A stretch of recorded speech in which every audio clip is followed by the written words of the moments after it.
Si vous êtes nouveau sur la chaîne, n'oubliez pas de vous abonner et de liker la vidéo. On commence.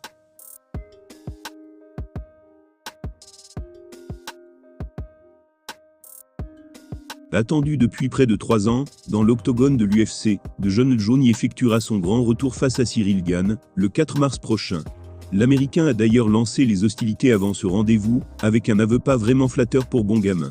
En observant une si longue absence, il prenait le risque de voir ses exploits passer dans la cage, tomber dans l'oubli. Il semblerait cependant que l'image qu'il a laissée dans l'esprit des fans y soit restée ancrée. Disparu de la circulation depuis février 2020, Jones maintenait pourtant son nom dans les discussions du microcosme UFC. Le voilà désormais de nouveau à l'affiche d'un événement de la fédération.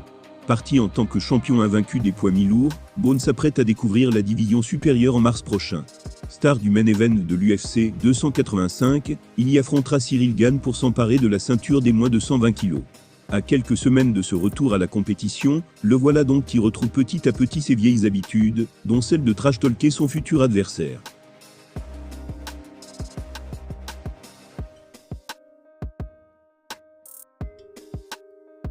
Évidemment ravi de relancer la machine après une si longue période d'inactivité, Jones ne s'attendait cependant pas forcément à le faire face à Gane.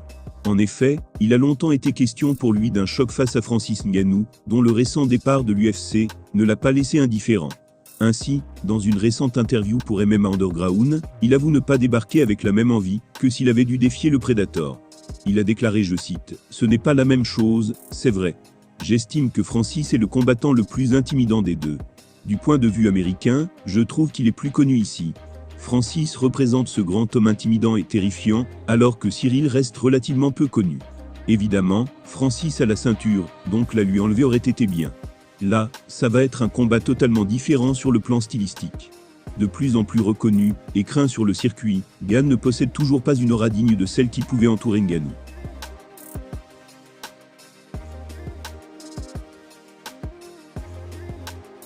De plus, le fait qu'il a déjà échoué dans sa quête de la ceinture face au Camerounais lui ôte forcément une part de crédibilité.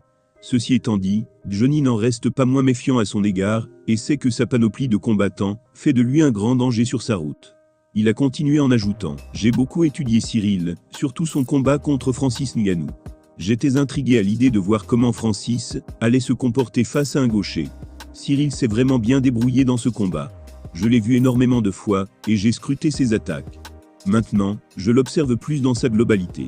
J'aurais aimé avoir plus de temps pour me préparer, mais ça reste suffisant. Je le sens bien. » Certes tenu à l'écart de l'UFC pendant près de 3 ans, Jon Jones n'a visiblement pas pour autant perdu son franc-parler, ni sa confiance en lui. Ciryl Gane peut le constater, lui qui ne représenterait pas un défi aussi alléchant que Francis Ngannou pour Boone.